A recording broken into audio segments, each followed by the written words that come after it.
ചേർത്തലയിലോട്ട് ഞാൻ ബസ് ഓടിച്ച് പോകുമ്പോൾ അന്ന് ആരും തന്നെ ഹെവി ഡ്രൈവിങ് ചെയ്തിട്ടില്ല എന്ന് തോന്നുന്നുണ്ട്. ഭയങ്കര കുട്ടികളും പ്രായമുള്ളവരും ഒക്കെ ഇങ്ങനെ വഴിയിൽ നോക്കിയിരുന്നു, ഭയങ്കര സന്തോഷത്തോടു കൂടി ഒരു അത്ഭുതത്തോടു കൂടിയൊക്കെ നോക്കിയ ഒരു കാലം ഉണ്ടായിരുന്നു. എന്ത് ചോദിച്ചാലും ഇതുപോലെ ചിരിച്ചിട്ട് എന്ത് ചോദിച്ചാലും മറുപടി പറയുന്ന എന്തിനും മറുപടിയുള്ള ഒരു മണിയമ്മയായിട്ട് ഇങ്ങനെ നമ്മൾക്ക് വേണമെങ്കിൽ ഒരു തനി ലോക്കൽ ലാംഗ്വേജ് പറഞ്ഞാൽ വെലസി നടക്കുകയാണ് ശരിക്കും പറഞ്ഞാൽ രാജാവിനെ പോലെ. സാറന്മാർക്കും ബാക്കിയുള്ള കുട്ടികൾക്കും ഒക്കെ ഞങ്ങളൊരു പ്രചോദനമായിരുന്നു. ചേച്ചിയാണ്ട്ടോ ഞങ്ങളുടെ മാസ് എന്നൊക്കെ ഇങ്ങനെ പറയും. അതൊക്കെ ഭയങ്കര ഇപ്പൊ ഈ ഡിപ്ലോമ പഠിക്കണ അത് എൻ്റെ മാത്രം എന്ന് വെച്ചാൽ ഞാൻ തന്നെ പഠിച്ചാലല്ലേ ഞാൻ പാസ്സാവുള്ളൂ. ഒരു പ്രസവം കഴിഞ്ഞാൽ അല്ലെങ്കിൽ ഒരു രണ്ട് കുട്ടികൾ കൂടി ആയ പിന്നെ പറയണ്ട കഴിഞ്ഞാൽ എനിക്കിപ്പം വണ്ണം വെച്ചു, പഴയ പോലെ ശരീരം ഒന്നും മെയിൻറ്റെയിൻ ചെയ്യേണ്ട ആവശ്യമില്ല, ജോബിനിപ്പോൾ എന്തിനാ ഇത്രയൊക്കെ പ്രായമായില്ല എന്ന് വെച്ചിട്ട് കാല് വയ്യ, കൈ വയ്യ, തല വയ്യ, അങ്ങനെ പറഞ്ഞിരിക്കുന്ന ആൾക്കാരും ഉണ്ട്. ഭൂരിഭാഗം അങ്ങനെയാണെന്നല്ല ഞാൻ പറയുന്നത്, അങ്ങനത്തെ ആൾക്കാരുണ്ട്. പക്ഷെ അവർക്കൊരു എന്താ പറയുക, നാണക്കേടുണ്ടാക്കുന്ന രീതിയിലാണ് നല്ല ചുറുചുറുക്കോടെ എന്ത് ചോദിച്ചാലും ഇതുപോലെ ചിരിച്ചിട്ട് എന്ത് ചോദിച്ചാലും മറുപടി പറയുന്ന എന്തിനും മറുപടിയുള്ള ഒരു മണിയമ്മയായിട്ട് ഇങ്ങനെ നമ്മൾക്ക് വേണമെങ്കിൽ ഒരു തനി ലോക്കൽ ലാംഗ്വേജ് പറഞ്ഞാൽ വെലസി നടക്കുകയാണ് ശരിക്കും പറഞ്ഞാൽ രാജാവിനെ പോലെ. അപ്പോൾ അങ്ങനെ നടക്കുന്ന ബാക്കിയുള്ളവർക്കൊക്കെ ഇതൊരു ശരിക്കും ഒരു കിട്ടാക്കനി പോലെ തോന്നുന്ന സംഭവമാണ്. എങ്ങനെയാണ് ഈ ചുറുചുറുക്കും ഉത്സാഹവും? ലൈഫിൽ പല പ്രശ്നങ്ങളുണ്ടാവാം, ബിസിനസ്സിൽ പ്രതിസന്ധികളുണ്ടാവാം, സ്ട്രെസ് ഉണ്ടാവാം, ടെൻഷൻ ഉണ്ടാവാം, ഇതൊക്കെ ഉണ്ടെങ്കിലും എങ്ങനെയാണ് ഇങ്ങനെ ചുറുചുറുക്ക് നിലനിർത്താൻ പറ്റുന്നത്? ഒന്നോർത്ത് ഈ ഒരു കാര്യം എന്ന് പറഞ്ഞാൽ എനിക്ക് മടിയില്ല. ഒരു സമയവും എനിക്ക് അടങ്ങിയിരിക്കാൻ പറ്റാത്ത ഒരു രോഗമുള്ള കൂട്ടത്തില്ല. ഇത്തിരി പോലും ഇപ്പോൾ കൂടുതൽ എന്തെങ്കിലും വായിച്ചാലും മതി, വായിച്ച അല്ലെങ്കിൽ തുന്നല എന്തെങ്കിലും മതി, എന്തെങ്കിലും ചെയ്തുകൊണ്ടേ ഇരിക്കണം. അപ്പോൾ ഒന്നും വീട് ക്ലീനിങ് എന്തായാലും മതി, എന്തെങ്കിലും ചെയ്തുകൊണ്ടിരിക്കണം. അതാണ് എൻ്റെ. പത്രമൊന്നും ചെയ്യാൻ പറ്റാത്ത, കണ്ണിന് കുറവുണ്ട്, വായിച്ചിരിക്കുമ്പോൾ അതൊരു മടിയാകൽ ഉണ്ട്, അങ്ങനെ കുറേ കാര്യങ്ങളൊക്കെ ഉണ്ട്. പക്ഷേ എനിക്ക് എന്നാലും ഇപ്പോഴും ഞാൻ രാവിലെ 5 മണിക്ക് എഴുന്നേക്കും, ഒരു 5:30 നടക്കാൻ പോകും, 1 മണിക്കൂർ നടന്നു കഴിഞ്ഞ് വന്നാൽ കുറച്ച് പുറത്തൊക്കെ ക്ലീൻ ചെയ്യാനുണ്ടാവും, അത് ചെയ്യും. അത് കഴിഞ്ഞ് ഓഫീസിൽ കയറിയിരിക്കും. അത് കഴിഞ്ഞ് ഭക്ഷണം പാകം ചെയ്യേണ്ടി വന്നു, മരുമകളുണ്ട് എന്നാലും എന്തെങ്കിലും ചെയ്യേണ്ടി, ഒരു ജോലിക്കാരിയുണ്ട് എന്നാലും എന്തെങ്കിലും ചെയ്യേണ്ടി വന്നാൽ അത് ചെയ്യും. അങ്ങനെ എൻ്റെ ദിവസം ഇങ്ങനെ ഇടതടവില്ലാതെ പോയിക്കൊണ്ടിരിക്കും. ഇപ്പം പിന്നെ കുറച്ച് നേരമൊക്കെ സമയം കിട്ടിയാൽ കുറച്ച് നേരം TV കാണും. പിന്നെ നിറയെ ജോലിക്കാരുള്ള സ്ഥാപനമാണല്ലോ, അപ്പോൾ പലരും ഓരോ കാര്യത്തിനും വന്നുകൊണ്ടിരിക്കും. അപ്പം അങ്ങനെ ഓരോ വർഷം എൻഗേജ്ഡ് ആണ്, ഫുൾ ടൈം എൻഗേജ്ഡ് ആണ്. എനിക്കിഷ്ടം. ഇത്തിരി നേരം വെറുതെ ഇരിക്കാൻ ഇഷ്ടമില്ല, ആരെങ്കിലും വർത്താനം പറയാൻ കിട്ടിയാലും മതി. ഓക്കെ. ഈ ഒരു നമ്മുടെ ഡ്രൈവിംഗ് ലൈസൻസ് അല്ലെങ്കിൽ മറ്റുള്ളവരെ അത് പഠിപ്പിക്കുക, അല്ലെ ഓഫീസിലെ വർക്ക് ചെയ്യുക, പിന്നെ ഇതൊക്കെ കഴിഞ്ഞിട്ട് അല്ലാണ്ട് എന്തെങ്കിലും ഹോബി എന്തെങ്കിലും ഉണ്ടോ?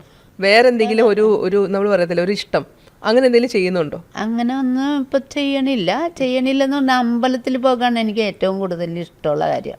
അതൊരു സൺഡേ എങ്ങനെയെങ്കിലും അമ്പലത്തിൽ പോകും. ഓക്കെ. എങ്ങനെയാണോ ഈശ്വരനുമായിട്ടുള്ളൊരു ബന്ധം? എനിക്ക് അമിതമായ അന്ധവിശ്വാസമോ അമിതമായ വിശ്വാസമോ ഒന്നുമില്ല. എന്നാലും അമ്പലത്തിൽ പോണതും പ്രാർത്ഥിക്കുന്നതും എനിക്ക് നല്ല. ഇപ്പം എനിക്ക് എന്തെങ്കിലും കൂടുതലായിട്ട് ഡ്രസ്സ് വന്നാൽ ഏതെങ്കിലും മന്ത്രങ്ങൾ ചൊല്ലും. അതിപ്പോൾ ആരും കേൾക്കുന്നല്ല.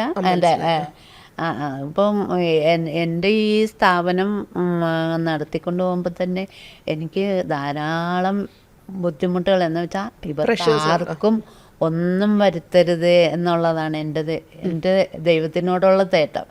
എൻ്റെ ജോലിക്കാർക്ക്, എൻ്റെ സ്ഥാപനത്തിന്, എൻ്റെ കൂടെയുള്ളവർക്ക് ആർക്കും ഒന്നും വരുത്തരുത്. പിന്നെ എൻ്റെ കൊച്ചുമക്കളെ പറ്റി എനിക്ക് ഭയങ്കര ആദ്യം എന്ന് പറഞ്ഞാൽ അവരെല്ലാം നല്ല പിള്ളേരാണ്. ഇത്രയും നല്ല പിള്ളേരെ എനിക്ക് കിട്ടാൻ ഞാൻ എന്തോ ഭാഗ്യം ചെയ്തിട്ടാണ്. അല്ലെങ്കിൽ ഈ ഏതെങ്കിലും തരത്തിൽ ദുഷിച്ച സ്വഭാവമുള്ള ഒരു കുട്ടികളുമില്ല. 6 മക്കളുണ്ട്, 6 നല്ലതുങ്ങളാണ്. അപ്പോൾ അവർക്കൊക്കെ നല്ല ബുദ്ധി കൊടുക്കണേന്നാണ് ഞാൻ പ്രാർത്ഥിക്കുന്നത്. അവർക്ക് സ്വത്ത് കൊടുക്കണേന്ന് ഞാൻ ഒരിക്കലും പ്രാർത്ഥിച്ചിട്ടില്ല. അവർക്ക് നല്ലത് ബുദ്ധി എപ്പോഴും അത് തന്നെ നിലനിർത്തിക്കൊണ്ട് പോകണം. തീർച്ചയായിട്ടും. അങ്ങനെയൊക്കെയാണ് എൻ്റെ പ്രാർത്ഥന. ഇപ്പം ഇങ്ങനെയൊക്കെ പറയുന്നുണ്ടെങ്കിലും ഒരു വൾണറബിൾ സൈഡ് ഉണ്ടെങ്കിലും ശരിക്കും പറഞ്ഞാൽ ഇവരുടെ ഫാമിലി എന്ന് വെച്ചാൽ ഒരു ഭയങ്കര മസ്ത് ഫാമിലിയാണ്. ആരിലേക്ക് വന്നു വെട്ടാലും അവരെ കൂടിയിട്ട് ആ എനർജിയിലേക്ക് കൊണ്ടുപോകും. അവർക്ക് താല്പര്യമുണ്ടോ ഇല്ലയോ എന്നുള്ളതല്ല, പക്ഷേ ആ എനർജിയിൽ അവർ എത്തിച്ചിരിക്കും. കാരണം ഈ അടുത്ത കാലത്ത് 5 പേര്, കുടുംബത്തിലെ 5 പേർക്ക് ഓട്ടോമൊബൈൽ ഡിപ്ലോമ അല്ലേ അതെടുത്തു. അപ്പോൾ ഈ എന്താ പറയുക, സ്കൂളിൽ വരെ പോയിട്ടുള്ളൂ എന്ന് വിഷമിച്ചിരുന്ന ആൾ ഇപ്പോൾ ഒരു ഡിപ്ലോമക്കാരി ആയിരിക്കുകയാണ്. അതിൻ്റെ കഥ കൂടി ഒന്ന് പറയണം. അത് ഇപ്പോൾ ഞങ്ങളുടെ ഡ്രൈവിംഗ് സ്കൂളിന് ആവശ്യമായിട്ട് അത് വരുമെന്ന് കണ്ടിട്ടാണ് അങ്ങനെ ഒരു ആപ്ലിക്കേഷൻ എല്ലാവർക്കും കൊടുത്തത്. അപ്പോൾ 2 മക്കള്, മരുമകള്, ഞാൻ, ഒരു പേരക്കുട്ടി. മറ്റവർക്കൊക്കെ ഉണ്ട്. ഒരു മരുമകൾക്ക് ഓട്ടോമൊബൈലുണ്ട്. പിന്നെ ഇപ്പോൾ അരവിന്ദ് മെക്കാനിക്കൽ എഞ്ചിനീയറിംഗ് ആണ്. അപ്പോൾ അവർക്കൊന്നും ആ സർട്ടിഫിക്കറ്റ് വേണ്ട. മകൾക്ക് ഓൾറെഡി ആണ്, ആ മകളൊക്കെ ഉണ്ട്. അപ്പം ബാക്കി ഞങ്ങൾ 5 പേരാണ് പ്രായം ഉള്ള, പിന്നെ 2 പേരുള്ളത് പ്രായം ഇല്ലാത്ത ആൾക്കാരാണ്. അപ്പോൾ ഞങ്ങൾക്കാണ് ഈ സർട്ടിഫിക്കറ്റ് ഇല്ലാത്തത്. അപ്പോൾ 5 പേർക്കും കൂടി ആപ്ലിക്കേഷൻ കൊടുത്ത് 5 പേരും കൂടി പഠിക്കാൻ പോയതാ. ഒരു ഭയങ്കര എൻജോയ്മെന്റ്സ് ആയിരുന്നു. രാവിലെ സൺഡേ മാത്രം, സൺഡേ ക്ലാസ്സിനാണ് പോയത്. അപ്പോൾ രാവിലെ എല്ലാവരും കൂടി ഒരു കാറിൽ അങ്ങോട്ട് പോവുക, ഉച്ചയ്ക്ക് ഏതെങ്കിലും ഹോട്ടലുകളിൽ നടന്ന് നല്ല ഭക്ഷണം കഴിക്കുക, വൈകുന്നേരം വരെ ക്ലാസ്, 4 മണി വരെ ക്ലാസ് ഉണ്ട്. അത് കഴിഞ്ഞ് നല്ല എൻജോയ്മെന്റ്സ് ഇങ്ങനെ തിരിച്ചു വരും. ഒരു ഭയങ്കര സാറന്മാർക്കും ബാക്കിയുള്ള കുട്ടികൾക്കും ഒക്കെ ഞങ്ങളൊരു പ്രചോദനമായിരുന്നു, കൗതുകമായിരുന്നു. തീർച്ചയായിട്ടും സാറന്മാർക്കൊക്കെ എന്നെ ഭയങ്കര ഇഷ്ടമെന്ന് പറഞ്ഞാൽ ബാക്കിയുള്ളവരൊക്കെ ഇച്ചിരി ഇരുന്ന് ഉറങ്ങുമോ മണി കാണിക്കുകയൊക്കെ ചെയ്യും. ഞാൻ ഫുൾ ടൈം എനർജറ്റിക് ആയിട്ടാണ് അവിടെ ഇരുന്നത് പഠിച്ചത്.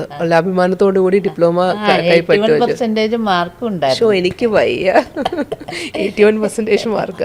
Okay, already practical side clear ആക്കി ലൈസൻസ് ഒക്കെ എടുത്തിട്ടാണ് പഠിക്കാൻ പോയി അതിൻ്റെ ഡിപ്ലോമ ഇപ്പോൾ കയ്യിലെടുത്ത് ഇങ്ങനെ ഇരിക്കുകയാണ്. അതും ഈ പിറന്നാൾ ദിവസത്തെ തന്നെ ഒന്ന് ഡിസ്ക്ലോസ് ചെയ്തതിൽ വളരെയധികം നന്ദിയുണ്ട്. ഓട്ടോമൊബൈൽസ് ഓടിക്കാൻ അറിയാവുന്ന ആളാണ്, അല്ലെങ്കിൽ വണ്ടി ഓടിക്കാൻ അറിയുന്ന ആളാണ്. ഒരു ലോങ് ട്രിപ്പ് പോയാൽ അങ്ങനെ എന്തെങ്കിലും ഓർമ്മയുണ്ടോ? ലോങ് ട്രിപ്പൊക്കെ പോകുമ്പോൾ വണ്ടി ഓടിക്കലുണ്ട്. അത് ലോങ് ട്രിപ്പ് എന്ന് പറഞ്ഞാൽ നിലമ്പൂർ നമുക്ക് റിസോർട്ടുണ്ട്, അവിടെ പോലുണ്ട്. പിന്നെ തിരുവനന്തപുരം അത്രയൊക്കെ അങ്ങനെയൊക്കെയുള്ളൂ. അല്ലാതെ ഒരു യാത്ര ഒറ്റക്കൊന്നും ഒരിക്കലും യാത്ര പോയിട്ടില്ല. അടുത്തുള്ള യാത്രകളൊക്കെ മാത്രമേ ഉള്ളൂ. അപ്പം ഇന്നത്തെ ഈ ഇപ്പോൾ കോഴ്സസിൻ്റെ കാര്യം പറഞ്ഞു. എനിക്ക് കോഴ്സസിനെ കുറിച്ച് കൂടി അറിഞ്ഞാൽ കൊള്ളാമെന്നുണ്ട്. അപ്പോൾ എങ്ങനെയാണ് ഇപ്പം ഒരു പെട്ടെന്ന് കുട്ടികളാണെങ്കിൽ ഓക്കെ, നമുക്കിപ്പോൾ 1 വർഷത്തെയും 2 വർഷത്തെയും ഒക്കെ കോഴ്സസ് എടുക്കാം. പെട്ടെന്നൊരു ജോബിന് ആവശ്യം വന്നിട്ട് നിൽക്കുന്ന ഒരാളാണെങ്കിൽ 1 വർഷം വരെ വെയിറ്റ് ചെയ്യാൻ പറ്റില്ല, അങ്ങനെ പറ്റുന്ന കോഴ്സസ് ഒക്കെ അവിടെ കോഴ്സസൊക്കെ ഉണ്ട്. പൈസക്കൊന്നും ബുദ്ധിമുട്ടില്ലാത്തതാണ്. പക്ഷേ ഇപ്പോഴത്തെ ഒരു സമയത്ത് ലൈസൻസ് കിട്ടാൻ ഇത്തിരി ബുദ്ധിമുട്ടുണ്ട് എന്ന് നമ്മൾ വിചാരിച്ചത്. നേരത്തെ എന്ന് പറഞ്ഞാൽ ഒരു ആപ്ലിക്കേഷൻ കൊടുത്താൽ ലേണേഴ്സ് കിട്ടി ഒരു 30 ദിവസം കഴിയുമ്പോൾ തന്നെ നമുക്ക് ഡ്രൈവിംഗ് ടെസ്റ്റ് കൊടുക്കാൻ പറ്റണം. ഇപ്പോൾ കുറച്ചായിട്ട് ലേണേഴ്സ് ഇടാൻ ബുദ്ധിമുട്ടുണ്ട്, ഡ്രൈവിംഗ് ടെസ്റ്റ് കൊടുക്കാനായിട്ട് താമസമുണ്ട്. പഠിപ്പിക്കാൻ ഞങ്ങൾക്ക് യാതൊരു ബുദ്ധിമുട്ടുമില്ല. എത്ര ദിവസം കൊണ്ട് വേണമെങ്കിലും.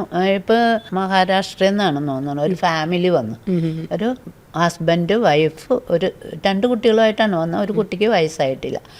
അവർ ഹൈ റീച്ച് എന്ന് പറഞ്ഞ ഇലക്ട്രിക് വണ്ടിയുണ്ട്, പോർക്ക് ലിഫ്റ്റിൻ്റെ തന്നെ 40 അടി ഉയരത്തിൽ ലോഡ് ചെയ്യാനോ അൺലോഡ് ചെയ്യാനൊക്കെ പറ്റണം.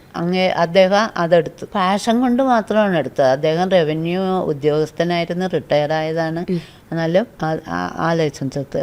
ഭാര്യ പോർക്ക് ലിഫ്റ്റ് പഠിച്ച് ലൈസൻസ് എടുത്തില്ല. അവരവരുടെ നാട്ടിൽ നിന്നാണ് ലൈസൻസ് എടുക്കാൻ വിചാരിച്ചത്. പിന്നെ ഒരു മോൻ 4 വീലർ പഠിച്ച് 10 ദിവസം കൊണ്ട് അവർ 3 പേരും പഠിച്ചിട്ട് പോയി. അത് ശരി. അവരൊരു ഹോട്ടലിൽ മുറിയെടുത്ത് താമസിച്ച് അങ്ങനെ ചെറിയ ലൈസൻസ് ഇല്ലാതെ പഠിക്കാൻ പറ്റിയതാണ്. എന്താണെന്ന് വെച്ചാൽ ഇത് നമ്മുടെ സ്ഥലത്ത് തന്നെ ലേണേഴ്സ് ഇല്ലാതെ പുറത്ത് റോഡിലോട്ട് പഠിപ്പിക്കാൻ പറ്റില്ല. അപ്പം അതുകൊണ്ട് നമ്മളുടെ സ്ഥലത്ത് തന്നെ അത് പഠിപ്പിച്ച് ഭയങ്കര സാറ്റിസ്ഫാക്ഷൻ ആയിരുന്നു. അവർ പറഞ്ഞു ഇനി ആൾക്കാരുണ്ടെങ്കിൽ ഞാൻ അവിടെ നിന്ന് വിളിച്ചു വിടും, ഇവിടുത്തെ അഡ്രസ്സ് അത്ര ഭയങ്കര ഇഷ്ടം. അതുപോലെ തന്നെ ഈ നമ്മുടെ കൂടെ വർക്ക് ചെയ്യുന്ന ആൾക്കാരല്ലേ, അല്ലെങ്കിൽ കൂടെ ജോലിക്ക് നിൽക്കുന്ന ആൾക്കാരിൽ നിന്നും അല്ലെങ്കിൽ പഠിക്കാൻ വന്ന വിദ്യാർത്ഥികളിൽ നിന്നും ഉണ്ടായ മറക്കാൻ പറ്റാത്ത എന്തെങ്കിലും ഒരു അനുഭവം ഓർത്തെടുക്കാൻ പറ്റുന്നുണ്ടോ? മറക്കാൻ പറ്റാത്തെന്ന് പറഞ്ഞാൽ മനസ്സിൽ തട്ടുക എന്ന് പറയില്ലേ നമ്മൾ, അല്ലെങ്കിൽ നമുക്കൊരു വിഷമം ഉണ്ടാക്കിയ അല്ലെങ്കിൽ എന്തെങ്കിലും ഒരു ഇമോഷണൽ ആക്കിയ ഒരു അനുഭവം? ഇഷ്ടമില്ലാത്ത കുട്ടികൾ നിർത്തിപ്പോവും. അത് ധാരാളം കുട്ടികൾ നിർത്തിപ്പോകുന്നുണ്ട്. പിന്നെ അങ്ങനെ നമ്മളെ ബുദ്ധിമുട്ടിച്ചിട്ട് ഉള്ള ഒരു അനുഭവം, നല്ലൊരു അനുഭവമാണെങ്കിലോ അത് നല്ലൊരു അനുഭവം നമുക്കിപ്പോൾ 30 വർഷമായിട്ട് നമ്മളുടെ കൂടെ നിൽക്കുന്ന സ്റ്റാഫുണ്ട്. 30 വർഷം ഈ സ്ഥാപനം തുടങ്ങിയിട്ട് 30 വർഷമായിട്ട് നിൽക്കുന്ന സ്റ്റാഫൊക്കെ ഉണ്ട്. അവരോടൊക്കെ നമുക്ക് ഭയങ്കര കടപ്പാടുണ്ട്. എന്ന് വെച്ചാൽ നമ്മൾ നല്ലതിലും ചീത്തയിലും അല്ലാതെ എപ്പോഴും നല്ല ഹാപ്പി ആയിട്ടൊന്നുമില്ല കാര്യങ്ങൾ പോണത്. അതിൽ കുറേ ബുദ്ധിമുട്ടുകളുള്ള സമയങ്ങളും ഒക്കെ ഉണ്ടാവും. അപ്പോൾ അതൊക്കെ സഹിച്ച് അവർ നമ്മളോട് കൂടി നിൽക്കുന്നത് നമ്മളുടെ ഒരു സ്നേഹം, നമ്മളോടുള്ള ഒരു വിശ്വാസം, അതിൻ്റെ പുറത്തൊക്കെ. ഇത്രയും കാലത്തെ ജീവിതത്തിനിടയിൽ ഏറ്റവും കൂടുതൽ നമ്മൾ പറയത്തില്ലേ ഒരു മനസ്സിൻ്റെ സംതൃപ്തി നൽകിയ ഒരു നിമിഷം എന്ന് പറയാൻ പറ്റുന്ന ഒരു നിമിഷം ഓർത്തെടുക്കാൻ പറ്റും? ഒരു നിമിഷമല്ല, ഇഷ്ടംപോലെ നിമിഷങ്ങളൊക്കെ ഉണ്ടായിട്ടുണ്ട്. എനിക്ക് കുറേ അവാർഡ്സൊക്കെ കിട്ടിയിട്ടുണ്ട്. ധാരാളം എന്ന് പറഞ്ഞാൽ ഇന്ത്യൻ ബുക്ക് ഓഫ് റെക്കോർഡൊക്കെ കിട്ടിയിട്ടുണ്ട്. Yellow book of yellow inspiration award കിട്ടിയിട്ടുണ്ട്. ഞാൻ പിന്നെ എനിക്കൊരു മറക്കാനാവാത്ത സംഭവം എന്ന് പറഞ്ഞാൽ, ഞാൻ ഡൽഹിയിൽ ഒരു എക്സ്പോയ്ക്ക് ഞങ്ങളെ ക്ഷണിച്ചിട്ട് ഞങ്ങൾ പോയതാണ്. പോയി അവിടെ ആദ്യമായിട്ട് ഇലക്ട്രിക് JCB ഇറങ്ങി. ഇലക്ട്രിക് JCB ആദ്യമായിട്ട് ഡൽഹിയിൽ ഇറങ്ങിയിട്ട് അത് ഗഡ്കരിയാണ് ഉദ്ഘാടനം ചെയ്യാൻ വന്നത്. പക്ഷേ സാറ് വന്ന് ഇത് പൊക്കി അങ്ങനെ പോയി. ആ വണ്ടി ആദ്യമായിട്ട് ഓടിക്കാൻ എനിക്ക് കിട്ടി.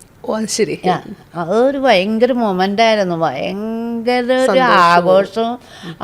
അവിടെ JCB ഇഷ്ടംപോലെ തരം JCBകൾ കൊണ്ട് ഡാൻസും കാര്യങ്ങളൊക്കെ ചെയ്ത് അതൊരു ഭയങ്കര സന്തോഷം എന്ന് പറഞ്ഞാൽ നമ്മളൊരിക്കലും പ്രതീക്ഷിക്കാത്ത ഒരു കാര്യമാണ്. അങ്ങനെയുള്ള ഒരു അവസരമൊക്കെ നമുക്ക് കിട്ടുമെന്ന് പ്രതീക്ഷിച്ചിട്ട്. ഒരു മിക്ക ആൾക്കാർക്കും ഞാൻ ചോദിക്കാൻ ഉദ്ദേശിക്കുന്നതും ആഗ്രഹിക്കുന്നതായിട്ടുള്ളൊരു ചോദ്യമാണ് ഈ നന്ദി എന്ന വേർഡിനെ അല്ലെങ്കിൽ ഗ്രാറ്റിറ്റ്യൂഡ് എന്ന വേർഡിനെ എങ്ങനെ നോക്കിക്കാണുന്നു എന്നുള്ളത്. അപ്പോൾ അത് അമ്മയുടെ ജീവിതത്തിൽ നിന്ന് ഈ നന്ദി എന്ന വേർഡിന് എത്രത്തോളം പ്രസക്തിയുണ്ട്? നന്ദി നമ്മൾക്ക് ഒരാളോട് ചോദിച്ച് മേടിക്കാൻ പറ്റിയതോ അല്ലെങ്കിൽ കവർന്നെടുക്കാൻ പറ്റിയതോ ആയ കാര്യമല്ല. അത് അവരുടെ മനസ്സിൽ നിന്ന് നമുക്ക് കിട്ടണം, അല്ലെങ്കിൽ നമ്മളിൽ നിന്ന് അവർക്കും കിട്ടണം. എപ്പോഴും നന്ദി നമ്മൾ ഒരിക്കലും പ്രതീക്ഷിക്കരുത്. ഒരാളിൽ നിന്നും നന്ദി പ്രതീക്ഷിക്കരുത്. നമ്മൾക്ക് ചെയ്യാൻ പറ്റണത് നമ്മൾ ചെയ്യുക. പിന്നെ അവനങ്ങനെ ചെയ്യും അല്ലെങ്കിൽ അവനങ്ങനെ തരും എന്ന് വിചാരിച്ചിട്ട് നമ്മൾ ഒരാളോടും ഇങ്ങനെ ചെയ്യാൻ പ്രതീക്ഷിക്കരുത്. ഒരിക്കലും പ്രതീക്ഷിക്കരുത്. ഒരാളിൽ നിന്നും ഒരു നന്ദി നമ്മൾ പ്രതീക്ഷിക്കരുത്. നമുക്ക് കിട്ടണത് വലിയ ബോണസായിട്ട് നമ്മൾ കരുതുക. ഞാനിപ്പോൾ എൻ്റെ ജീവിതത്തിൽ എനിക്ക് ഏറ്റവും നന്ദി പറയാനുള്ളത് ലാലേട്ടനോടാണ്. എന്ന് വെച്ചാൽ ഞാൻ എന്തായിരുന്നു എന്ന് എനിക്കറിയാമല്ലോ. ഞാൻ എത്രയോ ഒന്നിനും പോരാത്ത ഒരാളായിരുന്നു. ആ ആളിൽ നിന്ന് ഞാൻ ഇത്ര വലിയ ഇപ്പം എൻ്റെ കൊച്ചുമോനായിട്ടാണ് എന്നെ പുറത്തോട്ട് ഇത് കൊണ്ടുവന്നത്. അല്ലെങ്കിൽ ഞാൻ വീട്ടിൽ തന്നെയാണെങ്കിലും ഞങ്ങളുടെ കുടുംബക്കാർക്കെല്ലാം ഞാൻ ഒരു റെസ്പെക്റ്റബിൾ ലേഡിയാണ്. അവരുടെ കുടുംബത്തിൽ വന്ന ഒരു ഐശ്വര്യ ദേവതയാണെന്നാണ് എല്ലാവരുടെയും ഒരു കൺസെപ്റ്റ്. എന്ന് വെച്ചാൽ ആരോടും ഒരു പരിധിയിൽ കൂടുതൽ ഞാൻ ആരോടും അടുക്കാറില്ല. പക്ഷെ ആരോടും നല്ലതായിട്ട് മാത്രമേ പെരുമാറുള്ളൂ. എന്നെക്കൊണ്ട് ചെയ്യാവുന്നതിൻ്റെ പരമാവധി എൻ്റെ തടി കൊണ്ട്, കാശ് കൊണ്ട് ചെയ്യാൻ പറ്റണേലും ഞാൻ തടി കൊണ്ട് ചെയ്യും. കുടുംബത്തിന് വേണ്ടി. എൻ്റെ കുടുംബം എന്ന് പറഞ്ഞാൽ മൊത്തത്തിലുള്ള എല്ലാ ആളുടെയും എൻ്റെ വീട്ടുകാർക്കാകട്ടെ ലാലേട്ടൻ്റെ വീട്ടുകാർക്ക് ഒരു പക്ഷാഭേദവും ഇല്ല. എല്ലാവരും എന്നെ അങ്ങനെ തന്നെ കരുതണ ഒരു കൂട്ടത്തിലാണ്. എനിക്കും ആ പ്രതീക്ഷ മാത്രമേ ഉള്ളൂ. എനിക്ക് സ്വത്തിനോടോ ആഭരണങ്ങളോടോ അല്ലെങ്കിൽ ഡ്രസ്സിനോടോ ഒന്നും അമിതമായ ഒരു കമ്പവും ഇല്ല. തിരിച്ചൊന്നും പ്രതീക്ഷിക്കുന്നില്ല. ഇല്ല ഒരിക്കലും ഇല്ല. കൊടുക്കാവുന്നതിന്റെ മാക്സിമം കൊടുക്കുക. എനിക്കിപ്പോൾ ഈ മീഡിയയിൽ നിന്ന് തന്നെ കുറച്ച് പൈസയൊക്കെ കിട്ടുന്നുണ്ട്. അത് ഞാൻ ആർക്കെങ്കിലും എനിക്കറിയണവർക്കേ കൊടുക്കുള്ളൂ. കഷ്ടപ്പെടണവർക്ക് ചാരിറ്റി പറ്റിയ അങ്ങനെ ആയിട്ട് കൊടുക്കും. അതുപോലെ തന്നെ ഈ ലൈഫിൽ കിട്ടിയെന്നുള്ള ഒരുപാട് പുരസ്കാരങ്ങൾ കിട്ടിയിട്ടുണ്ട്.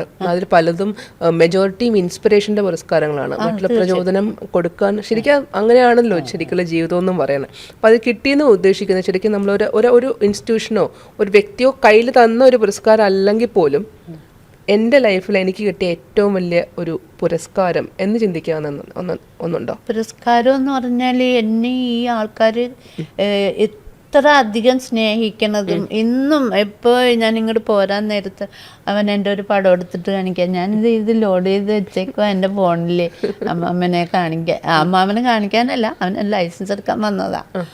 അപ്പം അത്രയോ ആൾക്കാരുടെ സ്നേഹം അതാണ് എനിക്ക് ഏറ്റവും കൂടുതൽ സന്തോഷം. എത്ര ആൾക്കാർ എന്നെ സ്നേഹിക്കുന്നുണ്ടെന്ന് പറയുമ്പോൾ അതൊരു ചില്ലറ കാര്യമല്ല. സ്നേഹിക്കുക മാത്രമല്ല, നമ്മൾ പലരും കാണുന്നത് ഇൻസ്പിറേഷനായിട്ടാണ്, പ്രചോദനമാണ്. അപ്പം വയ്യ വയ്യ എന്ന് പറഞ്ഞിരിക്കുന്ന പല ആൾക്കാരും സ്വയം അതെ. ഞങ്ങളുടെ അടുത്തുള്ള ഞാൻ നടക്കാൻ പോകുമ്പോൾ കുറേ ആണുങ്ങൾ റിട്ടയർമെൻറ്റ് കഴിഞ്ഞിട്ടുള്ള ആൾക്കാരൊക്കെ ഉണ്ടല്ലോ, അവർ ഒന്നിച്ച് ഒരേ ഡ്രസ്സ് ഇട്ട് നടക്കാൻ പോകല്ലേ, അങ്ങനെയൊക്കെ ചേച്ചി എന്താ ഞങ്ങളുടെ മാസ് എന്നൊക്കെ ഇങ്ങനെ പറയും. അതൊക്കെ ഭയങ്കര ഇപ്പം ചേച്ചി വണ്ടി ഓടിക്കാതിരുന്ന കുറേ പ്രായമുള്ളവരൊക്കെ ഉണ്ട്. മക്കളൊക്കെ വണ്ടിയൊക്കെ മേടിച്ചിട്ടിട്ട് അവരൊക്കെ പുറത്തു പോയേക്കുക, വണ്ടി വീട്ടിൽ കിടക്കുന്നുണ്ടാവും, വണ്ടി എടുക്കാൻ പറ്റില്ല. ഇപ്പം അങ്ങനെയുള്ള പലരും വണ്ടി പഠിക്കുന്നുണ്ട്. അതുപോലെ ഇപ്പം ഈ ലേഡീസിന് പേടി മാറ്റാനായിട്ട് 1 day കോഴ്സ്, 1 week കോഴ്സ് എന്നൊക്കെ പറഞ്ഞിട്ട് ഒരു കോഴ്സ് ചെയ്ത്, അത് നമ്മുടെ കൊറോണ കാലത്താണ് കൂടുതലും ചെയ്യാനായിട്ടൊരു ഇൻസ്പിറേഷൻ ഉണ്ടായത്. അപ്പോൾ ആ ആൾക്കാർക്ക് സ്വന്തമായിട്ട് ജോലിക്ക് പോകാനൊരു വാഹനം വീട്ടിലുണ്ടെങ്കിലും ഓടിക്കാൻ പറ്റാതിരുന്ന കാലത്ത് അങ്ങനത്തെ ഒരു കോഴ്സ് ഡെവലപ്പ് ചെയ്ത് അത് നന്നായിട്ട് പോകണുണ്ട് ആ കാര്യം. ഓക്കെ. അപ്പം നമ്മുടെ ലൈഫിൽ ഒരിപ്പം ഇത് നടക്കില്ല എന്ന് നമ്മൾ വിചാരിച്ചു, പക്ഷെ ഒത്തിരി പ്രതിസന്ധികൾ നേരിട്ടു. പക്ഷെ ഒരു സ്വപ്നമാണ്, അത് നടത്തിയെടുത്തു. അങ്ങനെ ഒരു സ്വപ്നം ഉണ്ടായിട്ടുണ്ടോ? സ്വപ്നം യാഥാർത്ഥ്യമാക്കിയ ഒരു സംഭവം ഉണ്ടായിട്ടുണ്ടോ? ഞാനായിട്ട് അങ്ങനെ ഒരു പ്രത്യേക കാര്യമൊന്നും വിചാരിച്ച് ചെയ്തിട്ടില്ല. ഇപ്പം ഈ ഡിപ്ലോമ പഠിക്കണ അത് എൻ്റെ മാത്രം എന്ന് വെച്ചാൽ ഞാൻ തന്നെ പഠിച്ചാലല്ലേ ഞാൻ പാസ്സാവുകയുള്ളു. അപ്പോൾ അവരൊന്നും ഇതിനെപ്പറ്റി അത്ര ശ്രദ്ധിക്കാറൊന്നുമില്ല. ഞാൻ രാവിലെ മുതൽ വൈകുന്നേരം വരെ പഠിക്കുക, അങ്ങനെ പഠിച്ചൊക്കെ അതെനിക്ക് ഭയങ്കര ഒരു അഭിമാനമായിട്ട് തോന്നി. എനിക്ക് ഡിഗ്രിയൊക്കെ പഠിച്ചില്ലല്ലോ എന്നുള്ള ഒരു വിഷമമൊക്കെ ഉണ്ടായിരുന്നു. എൻ്റെ അച്ഛനൊക്കെ വളരെ പഴയ ആൾക്കാരാണ്. ഒരു 12-13 വയസ്സാകുമ്പോൾ തന്നെ കല്യാണം കഴിച്ചു ഇരിക്കണം എന്നുള്ള ആ രീതിയിലാണ് എന്നെ 17 വയസ്സായപ്പോൾ തന്നെ കല്യാണം കഴിയും. പക്ഷേ എനിക്ക് ആ ഡിപ്ലോമ എടുത്തതിൽ വളരെ അഭിമാനമുണ്ട്. അതെൻ്റെ ഒരു മാത്രം നേട്ടമാണ്, അത്രയും പഠിച്ച് അതെടുക്കാൻ പറ്റിയത്. ഓക്കെ.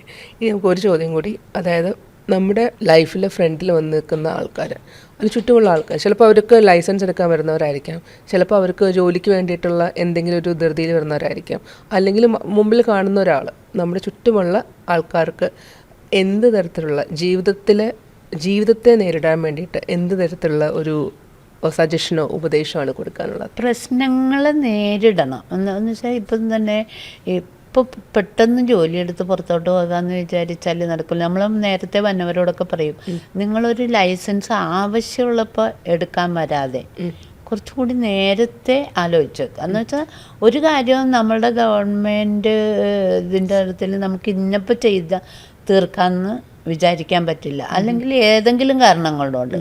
ഇപ്പോൾ ഒരു അവധി തന്നെ എന്തെങ്കിലും പ്രശ്നം, അല്ലെങ്കിൽ ഒരു മഴക്കെടുതി വന്നു, അങ്ങനെ. അപ്പോൾ നമുക്ക് ഇന്ന് പോയിട്ട് ഇന്ന് കാര്യം സാധിക്കാമെന്ന് നമ്മൾ വിചാരിക്കരുത്. കുറച്ചും കൂടി അഡ്വാൻസ് ആയിട്ട് നമ്മൾ ചിന്തിക്കുക, പ്രവർത്തിക്കുക. ഇപ്പോൾ ഒരു തൊഴിലാണെങ്കിലും വരട്ടെ ചെയ്യുക അങ്ങനെ വിചാരിച്ചിരിക്കാതെ ഏറ്റവും നേരത്തെ എത്രയും വേഗത്തിൽ നമുക്ക് ചെയ്യാൻ കഴിയുമോ അതിനനുസരിച്ച് നമ്മൾ കാര്യങ്ങൾ മുമ്പോട്ട് പോകും. ആഹാര രീതി അല്ലെങ്കിൽ ഭക്ഷണ രീതിയിലൊക്കെ എന്തെങ്കിലും ഒരു ഡയറ്റ് പോലെ അങ്ങനെ ഡയറ്റ് പോലെയല്ല, ഞാൻ ഓവറായിട്ട് ഒരു ഭക്ഷണം കഴിക്കില്ല. പിന്നെ ഇപ്പോഴത്തെ പുതിയ ഭക്ഷണങ്ങളോട് അത്രയും താല്പര്യമില്ല. പിന്നെ കറക്റ്റ് സമയത്ത് ഭക്ഷണം കഴിക്കുക. രാവിലെ ഒരു 9 മണിക്ക് മുമ്പ് ബ്രേക്ക്ഫാസ്റ്റ് കഴിച്ചിരിക്കും. ഉച്ചയ്ക്ക് ഒരു 1:30 മോള് ഒരു ഡാൻസ് പാഷനുള്ള ആളാണ്. അയാൾ ഡാൻസ് പഠിക്കാൻ പോയിട്ട് വന്നത് ചിലപ്പോൾ ഇതിരി ലേറ്റാവും. അപ്പം മോൻ ഒരു 1:30-2 അകത്ത് ഊണ് കഴിക്കാൻ വരും. അപ്പോൾ 1:30 വരെ അവനെ നോക്കും. 1:30 കണ്ടില്ലെങ്കിൽ പിന്നെ നമ്മൾ കഴിക്കും. അതുപോലെ വൈകിട്ട് ഒരു 7:30 ആകുമ്പോൾ ചായ കറക്റ്റ് 4 മണിക്ക് കുടിക്കും. ഊണ് കഴിച്ചാൽ 4 മണിക്ക് ചായ കുടിക്കും. 7:30 8 മണിക്ക് മുമ്പായിട്ട് രാത്രിയിലത്തെ ഭക്ഷണം കഴിക്കും. കഴിച്ചിരിക്കാൻ ഞാനിത് ചോദിക്കാൻ കാരണം വെച്ചാൽ അത് അത്രമാത്രം എനിക്ക് ഉറപ്പുണ്ടായിരുന്നു ഉത്തരം ഇങ്ങനെ തന്നെ ആയിരിക്കുന്നു. കാര്യം എന്താ വെച്ചാൽ ഇപ്പോഴത്തെ ആൾക്കാർ പലരും അങ്ങനെ അല്ല. 11 മണിക്കും 12 മണിക്കും നമ്മൾ സ്വിഗ്ഗിയിലും സൊമാറ്റോയിലൊക്കെ ഓർഡർ ചെയ്ത് അപ്പോൾ ചോദിച്ചാൽ പറയും നമ്മൾ ജോലി ചെയ്യല്ലേ, അപ്പോൾ എനിക്ക് ജോലി ചെയ്ത് വരുമ്പോഴത്തേക്കും വിശക്കത്തില്ലേ, അതുകൊണ്ട് അങ്ങനെ ഓർഡർ ചെയ്ത് കഴിക്കുന്ന ഒരു ജനറേഷനുള്ള ഒരു സമയമാണ്. അതിൻ്റെ കൊച്ചുമക്കളൊക്കെ ബ്രേക്ക്ഫാസ്റ്റ് ഒക്കെ സ്കിപ്പ് ചെയ്യലാണ്. അവർക്കൊന്നും അത് കഴിക്കാൻ താല്പര്യമില്ല. അല്ലെങ്കിൽ എത്ര നേരം വിശന്നിരുന്നാലും അവർക്ക് കുഴപ്പമില്ല, പക്ഷെ കഴിക്കുമ്പോൾ നിറയെ കഴിക്കും. മനസ്സിലായി. അപ്പോൾ ചിട്ട എത്രത്തോളം വേണം എന്നുള്ളതിൻ്റെ ഒരു ഏറ്റവും വലിയൊരു ഉദാഹരണമാണ് നമ്മുടെ ഭക്ഷണരീതി. അപ്പോൾ ആ ഭക്ഷണരീതിയിലെ ചിട്ട ഉണ്ടെങ്കിൽ തന്നെ നമുക്ക് ഊഹിക്കാം ആൾക്ക് ഏകദേശം ഒരു ഡിസിപ്ലിൻ ഉണ്ട് എന്നുള്ള കാര്യം. അപ്പോൾ അതുകൊണ്ട് എന്തായാലും കുറച്ച് നല്ല കാര്യങ്ങൾ, നമുക്കറിയാത്ത കുറച്ച് കാര്യങ്ങളൊക്കെ പറഞ്ഞു തന്നു. അത് പ്രേക്ഷകർക്കും ഇഷ്ടപ്പെടുമെന്ന് വിചാരിക്കുന്നു. അപ്പം ഇന്ന് ബർത്ത്ഡേ ആണ്. ബർത്ത്ഡേ ആയിട്ട് എന്താണ് ഒരു ബർത്ത്ഡേ വിഷ് ഉള്ളത്? എന്താണ് ഭഗവാനോടോ അല്ലെങ്കിൽ യൂണിവേഴ്സിനോടോ ചോദിക്കാനുള്ളത്? എല്ലാവർക്കും നല്ലത് വരട്ടെ എന്നാണ് എൻ്റെ പ്രാർത്ഥന. പിന്നെ ഞങ്ങളുടേതായ ഒരു പ്രശ്നങ്ങളുണ്ട്. ഇപ്പോൾ ഈ ലൈസൻസൊക്കെ വേഗം കിട്ടാതെ ഇപ്പോൾ ആൾക്കാരുടെ നിറയെ പിണക്കം കേട്ടുകൊണ്ടിരിക്കുവാണ്. എല്ലാവരും ചീത്തറിയും. എല്ലാവരും മീഡിയ വഴി വാർത്തകളൊക്കെ വായിക്കുന്നുണ്ട്, കാര്യങ്ങൾ അറിയുന്നുണ്ടെങ്കിലും ഞങ്ങൾ പൈസ തന്നിട്ടല്ലേ. അപ്പോൾ അവരുടെ ആ ബുദ്ധിമുട്ടും വിഷമമൊക്കെ കേൾക്കുമ്പോൾ നമുക്കും നല്ല ബുദ്ധിമുട്ടുണ്ട്. അതിനൊക്കെ ഒരു തീരുമാനം ഉണ്ടാവട്ടെ എന്നാണ് പ്രാർത്ഥിക്കുന്നത്. അപ്പോൾ ശരിക്കും പഠിപ്പിക്കലാണ് നമ്മുടെ മെയിൻ പണി. ലൈസൻസ് സർക്കാരിൻ്റെ കയ്യിലാണ്. അപ്പോൾ എന്നാലും നമ്മൾ പൈസ വാങ്ങിച്ചിട്ട് ഉണ്ടല്ലോ, അപ്പോൾ നമുക്ക് ഒരു കുറ്റബോധം ചെറുതായിട്ട്. ഓക്കെ, ശരി. അപ്പോൾ എന്തായാലും അമ്മ ഇന്നത്തെ ബർത്ത്ഡേയിൽ ഇനി എന്തൊക്കെ ആഗ്രഹങ്ങൾ മനസ്സിൽ കൂട്ടി വെച്ചിട്ടുണ്ടോ? അല്ലെങ്കിൽ ഇപ്പോൾ ഈ പറഞ്ഞ പോലെ ആദ്യോടുകൂടി പറഞ്ഞ കാര്യങ്ങളും സന്തോഷത്തോടു കൂടി പറഞ്ഞ കാര്യങ്ങളും അത് അതിൻ്റെ നെക്സ്റ്റ് ലെവലിലേക്ക് പോട്ടെ. ഇനി കൂടുതൽ ഞാൻ പറയുന്നെങ്കിൽ ഞാൻ പറയും സോഷ്യൽ മീഡിയയിൽ കുറച്ച് കൂടുതൽ ഇനിയും ആക്റ്റീവായിട്ട് ഇപ്പം നമ്മുടെ നാഷണൽ ചാനൽസ് അല്ല ഇൻ്റർനാഷണൽ ചാനൽസ് വരെ കവർ ചെയ്യാൻ വരട്ടെ എന്നാണ് എനിക്കൊരു ബർത്ത്ഡേ വിഷു തരാനുള്ളത്. അപ്പോൾ അങ്ങനെ എല്ലാ തരത്തിലും ഈ ചിരിച്ചിരിക്കുന്ന മുഖം കൂടുതൽ മനസ്സിൽ സന്തോഷം നിറഞ്ഞ് ഒത്തിരി ആൾക്കാരെ അറിഞ്ഞ് ഒരുപാട് പേർക്ക് വീണ്ടും പ്രചോദനം കൊടുത്ത് അങ്ങനെ ആവട്ടെ എന്ന് ആശംസിക്കുന്നു. അപ്പോൾ മിക്കവാറും അടുത്ത വർഷത്തെ നമ്മുടെ പ്രധാനമന്ത്രിയുടെ ഈ സോഷ്യൽ മീഡിയ ഇൻഫ്ലുവൻസേഴ്സ് അവാർഡ്സിൽ ഫസ്റ്റ് ചിലപ്പോൾ കേരളത്തിൽ വരുന്നത് നമ്മുടെ മണിയമ്മയുടെ അടുത്തുനിന്നായിരിക്കും. അപ്പോൾ അങ്ങനെ ആവട്ടെ എന്ന് ആശംസിക്കുന്നു. ഇന്നത്തെ all the best. Thanks for being here.